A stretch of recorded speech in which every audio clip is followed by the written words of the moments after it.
네, 금요일 이 시간엔 젊은 청년 정치인의 눈으로 정치권 현안 살피고 있죠. 상암동 한시의 청년 오늘도 두 분 모셨습니다. 문성호 국민의힘 대변인님 나오셨고요. 안녕하세요. 네, 안녕하십니까? 예, 반갑습니다. 또 박성민 민주당 전 최고위원도 오늘 나오셨습니다. 안녕하세요. 네, 안녕하세요. 예, 반갑습니다.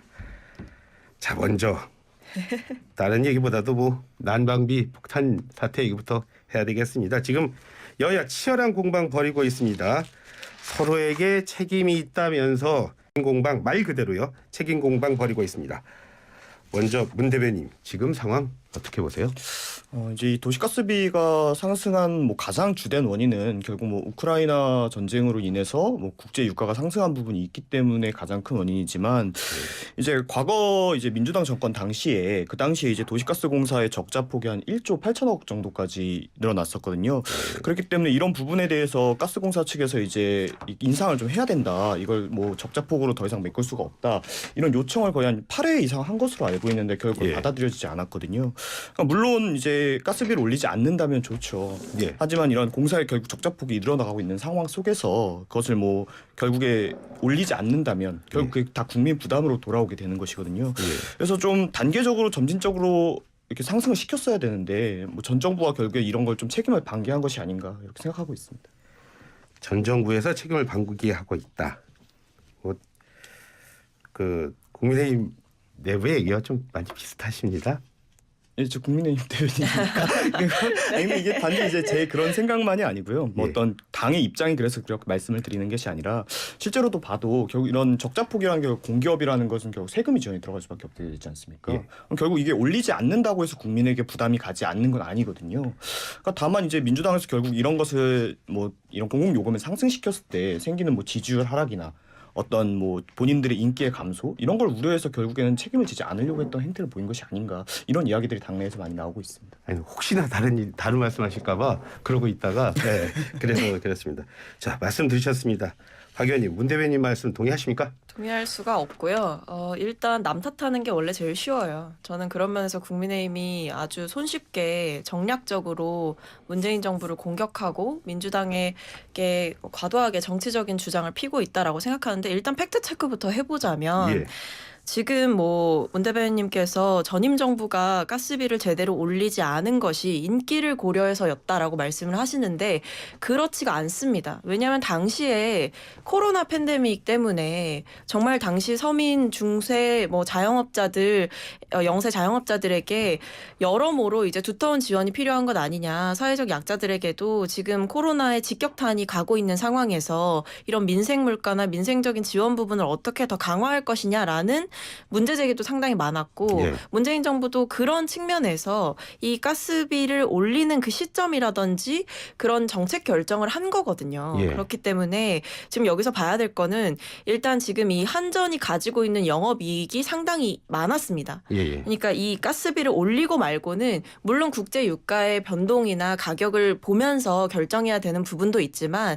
이 한전이 수익을 유지하는 구조 자체가 이제 기본적으로 국제 유가 변동이 있더라도 바로 즉각적으로 올리는 것은 또 정책 결정의 영역이거든요. 그래서 올랐으니까 국제에서 가격이 올랐으니까 바로 한전에서 올린다 이런 것이 아니라 그 정책 결정은 정치권에서 하는 것이고 다만 한전 입장에서는 영업이익을 계속해서 유지해가야 되는 측면이 있기 때문에 일부 손실을 보는 기간을 감내하고 이후에 이제 유가가 안정되었을 때 다시 그 폭을 그대로 내리는 것이 아니라 유지를 함으로써 거기서 이익을 얻는 구조라는 거죠. 그렇기 때문에 당시에도 문재인 정부가 재임 기간 동안에 한 번도 안 올린 것이 아니라 이제 유가가 오르고 내리고 계속하는 그 상승폭이 있었는데 그렇게 상승했을 때는 코로나 팬데믹의 영향으로 지원이 좀 두텁게 이루어져야 되는 상황이었기 때문에 그런 점에서 잠시 유보를 했던 것이고 그 이후에 실제로 좀 유가가 안정되었을 때는 그것을 그대로 가는 것이 아니라 인상을 시킴으로써 어느 정도 이익 보전을 해준 측면이 있어요. 그래서 저는 전임 정부가 필요에 의해서 국민들을 생각하면서 했던 정책 정책 결정들을 과도하게 정치적인 의도로 폄하하는 것이 옳지 않고 예. 그리고 그 22년 한 해 동안 늘어났던 가스공사 미수금의 44%는 예. 결국 윤석열 정부 때 급등했던 시기에 일어난 일이거든요. 예.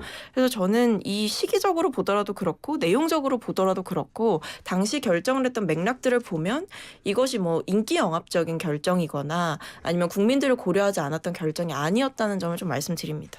지금 말씀하셨는데 그 천연가스를 사오는 곳은 한전이 아니라 한국가스공사 아닌가요? 아, 네네네. 제가 잘못 말씀드린 것 그러니까 같네요. 네네. 한전을 한국가스공사라고 아, 네, 이해를 하면 잘못 말씀을 드린 것 그렇게 같아요. 되는 네네. 거죠. 예, 그래서 예, 그렇습니다.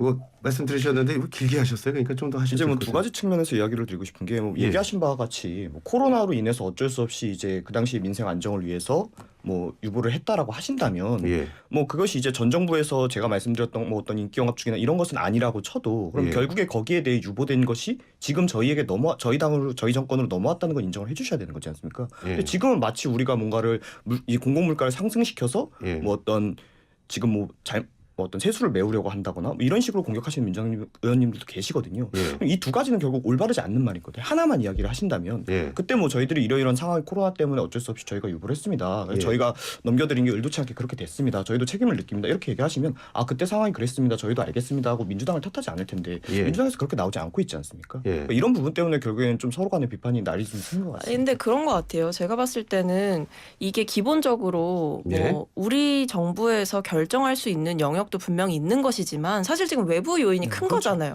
그거는 변함없는 사실 아니겠습니까? 그러니까 러시아의 우크라 침공이 있다는 이 사실은 어쩔 수가 없는 것이고 그것은 외부 요인이죠. 불가피한 것이죠.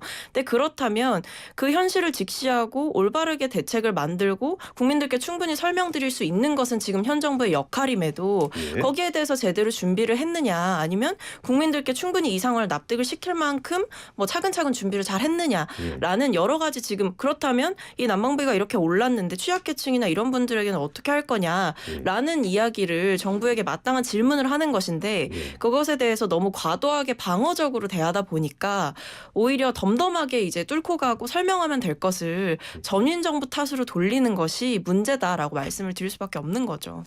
근데 또 저희도 이렇게 하면 좀 안타깝고 억울한 부분이 어떤 게 있냐면 물론 저희도 그러실 국간이 것 많이 같았어요. 넉넉하다면 저희도 이제 많은 것을 지원할 수 있고 이런 상황에 대해서 여러 가지 대책을 낼 수 있겠죠. 예. 하지만 이제 전임 문재인 정권 동안 자그마치 400조의 국가 부채가 증가했습니다. 예. 지금 저희 나라 전체 국가 부채가 1,000조 정도 되는데 예, 예. 그중에 400조가 지난 5년 동안 증가한 부채예요. 예. 그러면은 물론 이제 그 당시에 코로나 같은 게 있었기 때문에 뭐 어쩔 수 없이 예산을 증액했어야 하는 부분이 있는 거지만 예. 거꾸로 저희도 이제는 더 이상 저희가 활용할 수 있는 이렇게 좀 수단이 많이 부족한 거죠. 예산이 부족할 수밖에 없는 것이고 예. 그렇다면 결국에는 인상을 할 수밖에 없는 것인데 민주당 측에서는 그럼 거꾸로 이것도 이런 걸 좀 받아주시고 협치에 나서 주셔야 된다고 생각을 하는데 또 거기에서는 날선 비판이 다가오니까 저희 입장에서 또 거기에 대한 반박을 할 수밖에 없는 거죠. 그 시간이 없었다라는 말씀을 또 아까 하시기도 했는데 그런데 정확하게 얘기하면 예산이 없는 거죠. 예산이 없었다 이런 말씀하시는 거고 오늘 보니까는 뭐 이 공방에요 조금 좀 조용했으면 좋겠다라는 생각도 개인적으로는 하게 되지만 또 뭐 어느 정도 뜨거워지는 것도 또 근데- 그렇게 나쁘다고는 볼 수가 없어요. 그렇죠? 네. 오세훈 서울시장도 가세를 했습니다. 오세훈 시장은 전임 정부의 포퓰리즘 때문에 난방비가 상승했다는 주장 비슷비슷합니다. 박성민 의원님, 네.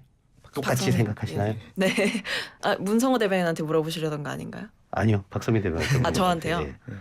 오세훈 시장의 말에 동의하냐고 물어보시는 건가요? 예, 동의할 수가 없죠. 예, 네, 제가 지금 우리가 앞에서 이제 뜨겁게 얘기했던 것이 결국에는 국민의힘 쪽에서는 지금 그 현 정부가 대책 마련을 못하고 있다라고 민주당 쪽에서는 이야기를 하는 것이고 근데 예. 국민의힘 쪽에서는 문재인 정부 때 잘못했던 것을 왜 우리 탓을 하느냐라고 예. 얘기를 하고 있는 건데 사실 이거는 굉장히 의미 없는 공방이라고 생각을 하고요. 저희가 예. 앞에서 계속 뭐 여러 쟁점들을 다뤘지만 이 유가가 상승한 시기라든지 아니면 그 변동 폭이라든지 그리고 그 당시에 문재인 정부가 그 시기에 따라서 고민을 하면서 정책 결정을 했던 것들이 예. 정당했다라고 저는 말씀을 드릴 수밖에 없는 것이고 그리고 지금 단계에서 어쨌든 현 정부와 집권 여당이 뭐 에너지와 관련된 대책이라든지 민생 대책을 마련해야 될 책무가 더 있음에도 불구하고 오히려 전임 정부 탓을 이야기를 하는 것이 저는 사실 납득이 잘 안 됩니다. 비슷한 얘기가 나올 거라는 생각을 했는데 저도 그- 이제 결국 방금 앞서 드린 말씀 똑같이 또 드려야 돼서 뭐 그렇게 크게 의미 있는 이야기는 아닐 것 그렇죠. 같고 네. 다만 이제 저희 입장에서는 저희가 이제 대처할 수 있는 뭐 이렇게 많은 좋은 여건을 물려받은 건 확실히 아니니까 예. 거기에 대해서 민주당이 비판해 오는 것에 대해서는 반박을 할 수밖에 없는 부분이고 다만 이제 그것과는 별개로 근본적인 원인은 사실 지금 어떤 정부가 전 정부가 잘못을 했고 아니면 뭐 지금 정부가 대책이 부족해서 이거보다는 사실 지금 외부적인 요인 때문에 일어나는 일이거든요. 그러니까 물론 거기에 대해서 어느 정도 또 야당으로서 여당으로서 이야기할 수 있는 부분이 있겠지만은 이게 좀 소모적인 논쟁이 되는 것은 뭐 큰 의미가 없다라고 생각합니다. 사실 저는 문 대변인한테 이런 질문 드리려고 그랬어요.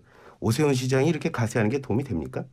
오세훈 시장께서 뭐 가세를 해서 뭐 이게 정치적인 공방에 대한 이야기를 하는 것이 아니라 예. 결국 이제 민생에 대한 이야기인데 예. 아무래도 서울시라고 하는 지금 우리나라에서 가장 큰 이제 자치단체를 하고 시정을 하고 계신 거 아닙니까? 예. 그러니까 뭐 여기에 대해서 의견을 이야기하실 수 있다고 저는 생각합니다. 구체적으로 정책 안으로 한번 들어보겠습니다. 정부가요 어저께 취약계층에 대해서 에너지 바우처 지원을 약속을 했습니다. 자, 이 효과가 있을까요, 문 대변인? 효과가 저는 있을 거라고는 생각은 하는데 이게 근본적인 결국 원인이 해결되지 않으면 이건 결국 이제 임시적인 방편일 수밖에 저는 없다라고 생각을 합니다. 다만 그렇죠. 이제 저희도 지금 사실 우리가 컨트롤할 수 없는 외부적인 요인 때문에 난방비가 상승하고 있는 것이기 때문에 예. 정부 입장에서 사실 내놓을 수 있는 정책이 많이 없는 거죠. 그렇지만 저희도 최선을 다하고 있고 또 이런 점에서는 또 민주당 역시 뭐 당연히 물론 어떤 방법론에 대해서는 차이가 있겠지만은 예. 뭐 같은 생각을 하고 있을 거라고 생각하기 때문에 좀 이렇게 도움 주셨으면 하는 바람입니다. 그러니까 이번에 이제 정부에서 대책을 마련을 한 게 예. 뭐 한 발짝 늦었다라는 생각은 들기는 합니다. 왜냐하면 처음에 이제 지금 이렇게 난방비가 오르고 있는 시점에 정부가 가지고 있는 뭐 생각이 뭐냐, 예. 대책이 뭐냐라고 물었을 때 제일 먼저 나온 게 이제 문재인 정부 탓이었잖아요. 그래서 그런 점에서 좀 이런 것들이 좀 더 빨리 이루어졌으면 어땠을까라는 생각은 드는데 어쨌든 그래도 마련해서 뭔가 발표하고 그리고 통상적으로 부처가 이제 보도자료를 통해서 브리핑하는 것보다도 대통령실이 먼저 이제 나서서 오전에 이야기를 했다는 것은 상당히 정부의 의지를 적극적으로 보여줬다는 점에서는 긍정적으로 평가할 수 있겠습니다. 예. 하지만 내용적으로 보면은 여전히 부족하다. 그러니까 언발의 오줌 누기식 대책이 아니냐라고 이야기를 할 수밖에 없는 것이 일단 뭐 지원 폭이나 지원자들을 이제 좀 살펴본다면 지금 여전히 이제 취약계층에만 국한해서 지금 지원을 하는 것으로 발표를 했는데 지금 민주당 쪽에서 이야기를 하고 있는 것은 사실은 난방비 같은 경우에는 취약계층 플러스 중산층까지도 좀 지원을 두텁게 해줘야 되는 것이 아니냐라는 이야기를 하는 것이고 그리고 실제로 지금 이번에 정부에서 지원을 하겠다라고 밝힌 대상에도 포함되지 못하고 있는 층도 있거든요. 예를 들면 뭐 소상공인 자영업자라든지 아니면 경로당 등의 사회복지 시설이라든지 아니면 노숙인 보호 시설이라든지 이런 곳은 또 포함이 안 돼 있어요. 그러다 보니까 정부 입장에서는 뭐 나름대로 뭐 한정된 예산 안에서 했다라고 이야기를 할 수 있지만 지금 사실 중산층에서 신음하는 부분이나 민주당에서 이야기하고 있는 뭐 하위 80%까지는 한번 지원을 해줘야 되는 거 아니냐라는 이제 긴급한 재정 편성 요구는 한번 정부도 좀 귀담아 들을 필요가 있을 것 같습니다. 탓한 거는 별로지만 의지는 보였다. 하지만 그래도 부족하다. 근데 이제 말씀하신 바에 동의하는 부분도 있는데 이제 안타까운 부분이 어떤 거냐면 결국 이제 지원 대상을 확대한다는 건 추가적인 예산이 필요한 것이고 결국 이제 추경 그래서 이재명 대표가 예. 추경 이야기를 하신 건데 결국 이게 그럼 나라의 빚이거든요. 예. 나라의 빚이 결국 국민의 세금으로 해결해야 되는 금액인데 이게 지금 난방비 비율을 줄이기 위해서 국민들에게 세부담을 더 증가시켜가지고 나라 예. 빚을 늘려서 지원을 한다? 물론 지금 당장 필요할 수도 있겠지만 이것은 결국에는 아까 얘기하신 바와 같이 언발에 오줌 누길 수밖에 없거든요. 결국 아랫돌 깨서 윗돌 개는 상황이 될 수도 있기 때문에 추경은 좀 더 좀 생각해봐야 좀 신중하게 생각해봐야 될 부분이라고 생각합니다. 추경이 언발에 오줌 누기라고 했습니다. 근데 이게 항상 이 추경이나 예산을 쓰는 방식에서 이제 각 당이 바라보는 관점이 차이가 근본적으로 있는 것 같아요. 그러니까 항상 저쪽에서는 계산기를 가지고 이야기를 하는 것입니다. 그러니까 얼마나 이것이 빚으로 작동을 할 것이고 뭐 예산을 쓰게 되면 결국 이 부담은 고스란히 뭐 국민들에게 가는 거 아니냐라고 이야기를 하지만 어쨌든 예산이라는 것이 공적인 돈이고 국민들을 위해서 쓰여야 되는 돈이기 때문에 오히려 뭐 기재부 관계자처럼 우리가 뭐 최대한 아껴서 절약해서 예산을 최대한 쓰지 않도록 해보자라는 관점은 너무나 소극적인 것이고 오히려 정치권에서 좀 과감하게 써야 할 돈은 쓰자. 그리고 들어가야 할 곳에 마땅히 지원받아야 할 곳에 좀 더 두텁게 폭넓게 지원하자라는 것이 오히려 정치의 효능감도 느끼는 것이고 높이는 것이고 그리고 정치의 역할도 보여줄 수 있는 그런 기능도 해볼 수 있지 않을까 생각합니다. 물론 뭐 이상적인 말씀이지만 결국 한전된 예산에서 국가를 운영해야 되는 정부와 여당의 입장에서는 좀 더 책임을 가지고 결국 진행할 수밖에 없거든요. 물론 저희도 모든 어려워하시는 국민들을 전부 지원할 수 있고 하면 너무 좋죠. 하지만 결국에는 한정된 예산 안에서 해야 되는 일이기 때문에 저희도 좀 어려움이 있다는 거 알아주실 거라 생각합니다. 말씀 나오셨으니까 저기 이재명 대표께서는 뭐 횡재세 얘기까지 같이 하시죠. 근데 제가 이 부분에 대해서 이게 민주당 측에서 이야기한 걸 공부를 나름 했는데 내용이 이게 좀 이해가 잘 안 가더라고요. 그러니까 결국에 어떤 특수한 상황에서의 시세 차익으로 인한 이득을 봤을 때 뭐 거기에 대해 세금을 물리자 이런 논조인 것 같은데. 좋습니다. 그러면 그 저기 박 의원님께서 횡재세가 뭔지 먼저 설명을 해주시죠. 그러니까 지금 이재명 대표가 이야기하고 있는 것이 쉽게 보시면 이런 거예요. 이제 영국에서도 보면요. 이번에 우크라이나 전쟁 등으로 에너지 가격이 이렇게 갑자기 급상승하면서 평년에 비해서 이제 석유 회사나 가스 회사들이 이익을 엄청나게 가져가게 됩니다. 예. 예를 들면 우리나라에서 최근에 금리가 급격하게 오르면서 은행들이 굉장히 많은 이익을 얻게 된 것과 같은 논리인 거죠. 그러니까 이렇게 외부적인 상황 때문에, 그러니까 의도적이지 않았지만 외부적인 상황이나 어떻게 보면 행운적인 요소를 지니고 있는 일들에 의해서 특정 분야의 회사나 경영자들이 많은 이익을 얻게 됐는데 이 이익이 과연 정말 그 사람들에게 온전히 보장되어야 할 이익이냐, 오히려 그것을 나누거나 그 부분에 대해서 세금을 더 물려서 어느 정도 이익을 환수하는 그런 시스템으로 지금 횡재세를 좀 말씀을 하신 것 같아요. 제가 설명을 듣고도 이제 가장 이해가 안 됐던 부분이 어떤 거냐면 얘기하신 바와 같이 그런 행운적인 요소라는 것을 그럼 어떤 기준으로 행운적인 요소로 판단할 것이며 그럼 이 이익이 행운이 적용한 것이 얼마나 됐는지 산술적으로 계산을 해내야 세금을 물릴 수 있는 거 아닙니까? 근데 거기에 대한 어떤 명확한 기준을 제시하는 것도 아니고 그게 기준이 제시된다 해도 그게 과연 국민들 전체의 공감대를 얻을 수 있느냐도 또 힘든 일이고요. 또 거꾸로 그럼 어떤 경제 원리적으로 이야기를 하면 그럼 거꾸로 어떤 상황 때문에 외부적인 상황 때문에 기업이 손해를 봤을 때 예. 그럼 그걸 국가가 메워줄 것이냐. 이런 이야기도 결국 같이 나올 수밖에 없는 것이거든요. 이런 관점에서 좀 무리한 이야기를 하시고 있는 게 아닌가.